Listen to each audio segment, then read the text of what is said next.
What if I told you the last Harry Potter book and the very first iPhone came out the same year? Or that Italy, as a country, came after the fax machine? Sharks have even been here longer than Saturn's rings. When you look at important events this way, time itself basically snaps. If you're ready to have your brain rearranged, hit that like button and subscribe so I can keep bringing you lists just like this. I'm Mike with List 25, and these are 25 time-bending facts that'll blow your mind. 25.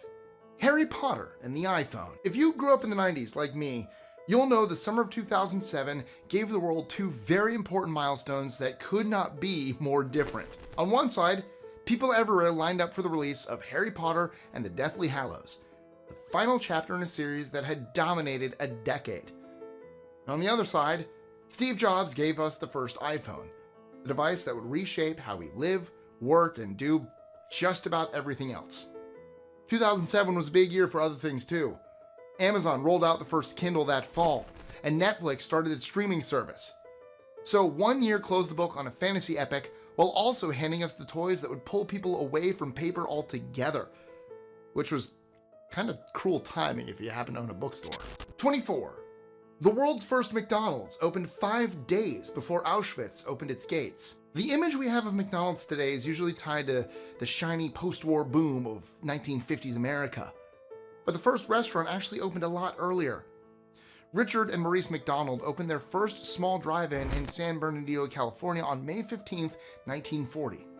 It looked nothing like the McDonald's we all know today and only served very modest but tasty barbecue sandwiches and shakes. 5 days later, on May 20th, the first prisoners arrived at the Auschwitz prison camp in occupied Poland. The first prisoners actually weren't Jews or Poles, but 30 Germans labeled as professional criminals, forced to set up the place. Less than a month later, on June 14th, the first large transport of 728 Polish political prisoners arrived. 23. Germany was paying World War I reparations until 2010. Speaking of Germany, when the Treaty of Versailles was signed in 1919, Germany got hit with massive reparations. They were so heavy, in fact, that some were still being paid a decade ago, almost 100 years later. The main reason it dragged out so long is that the Nazis stopped paying during World War II. And after the war, Germany was saddled with new obligations on top of the old ones. The debt was eventually restructured into long-term bonds, and the very last payment, about 70 million euros, was made on October 3rd, 2010. Just to let that sink in. Remember when the first iPhones came out? Yeah, Germany was still paying off World War I for 3 years after that. The World War II reparations worked a bit differently. Instead of a single bill, Germany had to hand over factories, equipment, and later billions in compensation to the Holocaust survivors. Oh my god, Germany just finished paying off bills. 22. Nintendo was founded when Jack the Ripper was still on the loose. Nintendo might be the company behind Mario, Zelda, and Pokemon, but it actually got started in 1889 when Fusajiro Yamauchi began making handmade playing cards called Hanafuda in Kyoto, Japan. At the time, the people of London were coming to grips with the terror of Jack the Ripper, who murdered at least 5 women between 1888 and 1889. His last victim, known only as the Pinchin Street Torso, was found in September that year. The woman was never identified, and like all his murders, the case has never been solved. 1889 also gave the world the Eiffel Tower in Paris and the start of the Russian flu pandemic, which killed about 1 million people worldwide. 21. NASA was already exploring space by the time scientists accepted plate tectonics. By the mid-60s, astronauts were traveling into orbit, satellites were circling the Earth, and the US was getting ready to land on the moon. Meanwhile, here on Earth, geologists were still arguing over the possibility of continental drift. The theory was proposed by Alfred Wegener in 1912, but since he didn't have a convincing method to prove it, he got brushed off. And he died in 1930 without seeing his idea taken seriously. That finally changed when oceanographers mapped the seafloor and discovered the ridges, trenches, and patterns in volcanic rock that demonstrated consistent movement. That physical evidence of seafloor spreading finally provided the missing mechanism that Wegener lacked.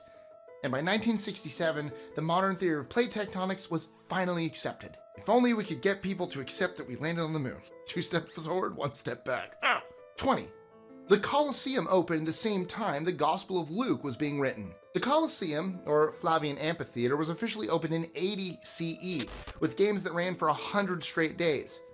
It was the largest stadium of its kind, big enough for 50 to 80,000 people, all of them there to see gladiators fight, animals hunt, and even the odd recreated naval battle when they filled the floor with water. As all of this was happening, far from the roar of the crowds, one of Christianity's most important texts was also taking form. The Gospel of Luke, the longest of the four Gospels, and its companion, the Acts of the Apostles, are thought to have been written sometime between 80 and 110 CE, with revisions continuing into the 2nd century. Together, they make up a two-part work known as Luke Acts, telling the story of Jesus and the early church. 19. Italy is younger than the fax machine. The first version of the fax machine was patented in 1843 by Scottish inventor Alexander Bain. His contraption used a pendulum to scan messages and reproduce them at a distance. Crude compared to the office fax machines of the 80s, but still the same basic idea. At that point, the Italian peninsula was still divided into a patchwork of states. The Kingdom of Sardinia, the Papal States, the Kingdom of the Two Sicilies, and so on, each with its own rulers. It wasn't until March 17, 1861 that Victor Emmanuel II was declared the first king of Italy, officially uniting the country. So, the fax, an outdated technology, isn't just old, but older than an entire European country. 18. Martin Luther King Jr. and Anne Frank were born the same year.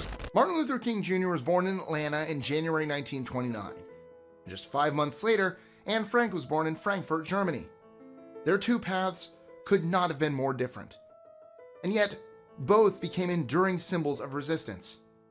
Anne's diary, which she famously wrote while hiding from the Nazis between 1942 and 1944, would go on to become one of the most widely read books in the world, adapted into hundreds of different plays and films. King, meanwhile, would rise to lead the civil rights movement. As a nonviolent protester, he took inspiration from Gandhi and found strength in his faith. He became one of the most powerful voices for racial equality until his assassination in 1968. 17. George Washington died before dinosaurs were discovered. George Washington died December 14, 1799, at 67. He had already worn the titles of general, farmer, and first president of the United States, and by the end of his life, people were already calling him the father of his country. But here's what he didn't know. Dinosaurs. At the time, nobody did. Fossils had obviously been found before, but they were often mistaken for the bones of giants or other mythical creatures. It wasn't until 1824, 25 years after Washington's death, that British naturalist William Buckland described Megalosaurus and gave the world its first scientifically recognized dinosaur. In other words, Washington never lived in a world where dinosaurs were a part of science, and he died completely unaware of their existence. 16. There's a US senator that's older than canned beer. Oh, this one's fun. If you like the odd beer every now and then, you'll probably think canned beer's been around forever. But the first time anyone actually cracked one open was in 1935 when Kruger's Finest and Kruger's Cream Ale went on sale in Richmond, Virginia. That was 2 full years after the birth of US Senator Dianne Feinstein, who was born in San Francisco. She actually went on to become one of the longest-serving US senators in history. And she wasn't alone. Charles Grassley, who's still in the Senate today, was also born in 1933, which puts him right at the tail end of Prohibition and just ahead of the first canned beers hitting shelves. 15. You could take the London Underground to the last public hanging in the UK. In the 1800s, executions in London drew huge crowds. The last one happened on May 26, 1868, when Michael Barrett, a member of the Irish Republican Brotherhood, was hanged outside Newgate Prison. People filled the streets to see it, and according to old accounts, some even climbed onto nearby roofs to get a better view. By then, the London Underground had been running for 5 years. Its very first line opened in 1863, with Farringdon Station just a short walk from Newgate. So, it is 100% possible that Londoners hopped on the brand new Underground, rode into the city, and joined the crowds outside the prison. After Barrett's death, public hangings were abolished. However, executions carried on in private until capital punishment itself was eventually phased out. 14. The first Harvard students couldn't study calculus because it didn't exist yet. Harvard University was established in 1636, making it the oldest university in the US.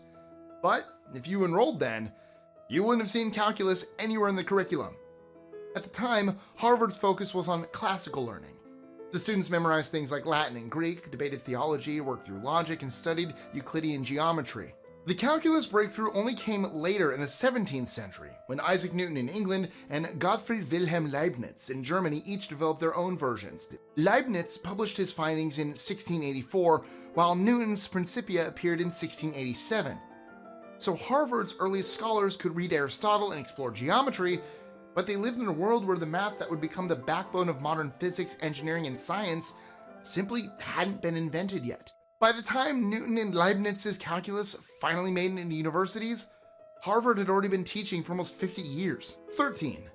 Octopuses are older than dinosaurs. I've covered octopuses exclusively before, so before you say something nasty in the comments, it's because they're weird. From their 3 hearts to their ability to squirt ink, some of them can even edit their own RNA, basically rewriting their biology as they go along.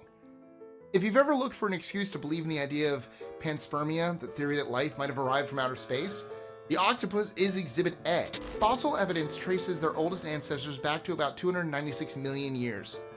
Dinosaurs, only 243 million years ago. That means that while the reptiles were just starting their journey toward the T-Rex, octopuses already had the oceans on lockdown. They were around long before the dinosaurs, and unlike them, well, they're still here. Just don't handle the blue ring ones. Don't touch those. 12. Sharks are older than Saturn's rings. Since I'm on the millions of years timeline, let me just say, sharks have been in the oceans for so long that it's kind of almost unfair to compare them to anything else. Fossils show them circling the seas some 450 million years ago, which puts them way ahead of most complex life on Earth. Saturn's rings, on the other hand, are practically brand new in comparison. Astronomers used to think that they were as ancient as the planet itself, but newer studies suggest they're only about 1 to 200 million years old. And they might be younger than that. Some astronauts think that they might have only appeared after Saturn's moons broke apart. In essence, our top ocean predator has been around longer than one of the most recognizable sites in the entire solar system. 11. Pluto has only completed 1/3 of its orbit since its discovery. Pluto was discovered in 1930 by Clyde Tombaugh, and since then we found out that it takes the icy world about 248 Earth years to make one full trip around the sun. The distance Pluto traveled from its discovery until it was reclassified as a dwarf planet in 2006 is roughly 1/3 of that distance, or 76 Earth years worth. For comparison, Neptune, the second slowest planet, takes 165 years to do a full orbit. Uranus does it in just 84, Saturn in 29, and Jupiter in just under 12. So while astronomers had centuries of data for the other giants, Pluto was still crawling along its path, not even halfway through. Astronomers estimate that Pluto won't complete its first full orbit since discovery until March 23rd, 2178. So no one alive today will ever see it finish a lap. Did you hear about Pluto? It's messed up, right? 10. 3 US presidents were born within 10 weeks of each other in 1946. 1946 was a busy year for America's future leadership. On June 14th, Donald Trump was born in Queens, New York. Less than a month later, on July 6th, George W. Bush arrived in New Haven, Connecticut. Then, on August 19th, Bill Clinton was born in Hope, Arkansas. Even though they were born just weeks apart, they came from very different backgrounds, and went on to very different presidencies. And dare I say, very different scandals. To line it up for you, America entered World War II in 1941. Victory came in 1945, and less than a year later, 3 future presidents were just starting their lives. Clinton would go on to serve from 93 to 01, Bush 01 to 09, and Trump from 2017 to 2021, and now again in 2025. 9. The Ottoman Empire survived into the age of animation. The Ottoman Empire was founded in 1299 by Osman I and expanded across Europe, Asia, and Africa. In 1453, the Ottomans captured Constantinople, wiping out the Byzantine Empire. And its golden age came under Suleiman the Magnificent in the 1500s. The empire lasted so long that it was still hanging on by the time World War I rolled around. They threw in with the Central Powers, lost badly, and by 1922, the Sultanate was gone for good. So when Walt Disney released his early Laugh-O-Gram shorts in 1921, the Ottoman Empire was still technically standing. This was an empire that had once dominated 3 continents, survived crusades, sieges, and centuries of shifting borders, yet it was still around in the 20th century at the exact moment animation was making its debut. 8. The world's first photo happened while Beethoven was still alive. When you picture Beethoven, you probably think of him hunched over a piano, scribbling sheet music by candlelight. Not living in a world that had photography. But in 1826 or 1827, Joseph Nicephore Niepce took what's believed to be the first permanent photograph. It was a grainy black and white shot from his upstairs window in France, made by coating a pewter plate with a light-sensitive substance and leaving it exposed for hours. At the same time, Beethoven was still alive. He died in March 1827, which means this entire revolution in capturing images happened during his lifetime, even though he likely never knew about it. He lived in a world where the only way to preserve his music was pen, paper, and memory, yet a single man had captured a snapshot of the world that could last forever. 7. The Great Pyramid was taller than anything else until the Middle Ages. The Great Pyramid of Giza wasn't just a marvel of engineering, a base that's almost perfectly a square, its alignment with the stars, etc. It basically set the world record for the tallest man-made structure, and then refused to give it up for 3,800 years. From its completion around 2560 BCE, no other building came close. Whole generations lived and died under its shadow, and entire civilizations rose and fell before anyone managed to outdo it. That finally happened in 1311 when Lincoln Cathedral in England put up a spire that beat the pyramid by roughly 44 feet, or 13.4 meters. So the pyramid's reign of thousands of years ended with a win that was more or less like an architectural equivalent of wearing platform shoes. 6. Oxford's lectures beat the Mongol Empire by over 100 years. That makes it far older than Harvard or any other famous universities that usually come to mind when you talk about higher learning. Lectures were taking place as early as 1096, and by 1167 a royal decree from Henry II forced English students to stay home instead of heading to Paris, which gave Oxford a huge boost in size and prestige. During those same years, the Mongols were still loose confederations of tribes scattered across the steppe. That's pretty amazing. Oxford was shaping Europe's intellectual future long before the largest land empire in history was conceived in 1206. The Mongols would eventually dominate half the known world, but Oxford is the one still standing today, nearly 1,000 years after its first recorded classes. 5. The Japanese company that lasted longer than most civilizations. The Japanese construction company Kongogumi started in the year 578, long before the samurai entered Japan's history, and it stayed in business all the way to 2006. That is nearly 1,500 years of continuous operation. The company specialized in building Buddhist temples, and generation after generation passed the reins down through the same family line. Over time, they expanded into modern projects, but religion was always at the core. In terms of sheer timeline, this company survived everything from the rise and fall of the shogunates to the Meiji Restoration, bombings of World War II, and even the tech boom. Their eventual end came not because of collapse or scandal, but because of debt restructuring after a real estate bubble burst. 4. The world's oldest pottery was made long before anyone grew food. Pottery usually gets linked to the birth of farming, but China's Shanredong Cave has proven that people were already shaping clay 20,000 years ago. That's almost twice as old as the dawn of agriculture, which didn't kick off until around 11,700 to 10,000 years ago. So people were shaping clay long before they were planting seeds.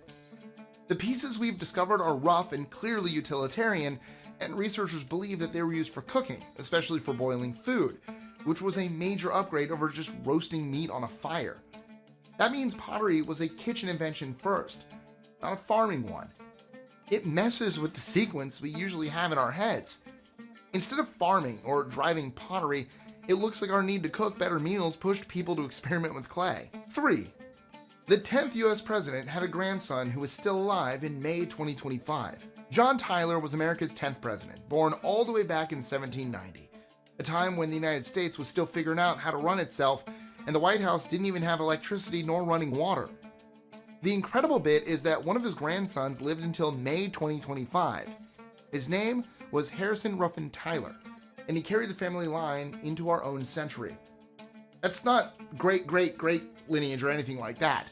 Just 2 generations that connected the early days of the Republic straight through to just a few months ago.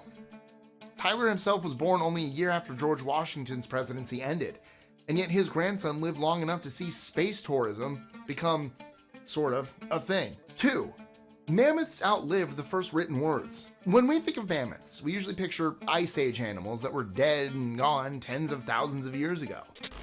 But a small, isolated population on Wrangel Island in the Arctic Ocean survived for much longer than that, all the way until around 1650 BCE. By that point, Egypt's Middle Kingdom was thriving, and the earliest written records in Mesopotamia had already been around for more than 1,000 years. Think about that for a second. While scribes were carving cuneiform tablets and recording laws, real mammoths were still wandering on an island off of Siberia. The world had already entered the Bronze Age, cities had walls, and empires were on the rise, yet these giants were still living the good life far to the north. 1. Your childhood was probably a long time ago. My fellow millennials, brace yourselves. I'm about to say something you are not gonna like. The 80s are now as far back as World War II was in the 80s. Meaning, when you explain the 80s to a kid today, you've officially crossed into back in my day territory, the same way your parents' stories of disco or JFK's death did for you as a kid. The timeline math is almost painful. E.T. hit theaters in 1982, which is now 43 years ago. That's the same year the first CD player went on sale and the first issue of USA Today hit the newsstands. Meanwhile, the Commodore 64 was rolling out as the world's best-selling computer, and Michael Jackson had just dropped Thriller. All of that is now sitting at the same distance from today as the middle of World War II once was for kids in the Reagan era. And that's it for today. But hold up, don't run off just yet. I've got a quick trivia question for you. What year were Martin Luther King Jr. and Anne Frank born? Was it A, 1925, B, 1929, C, 1932, or D, 1935? Leave your answers down below.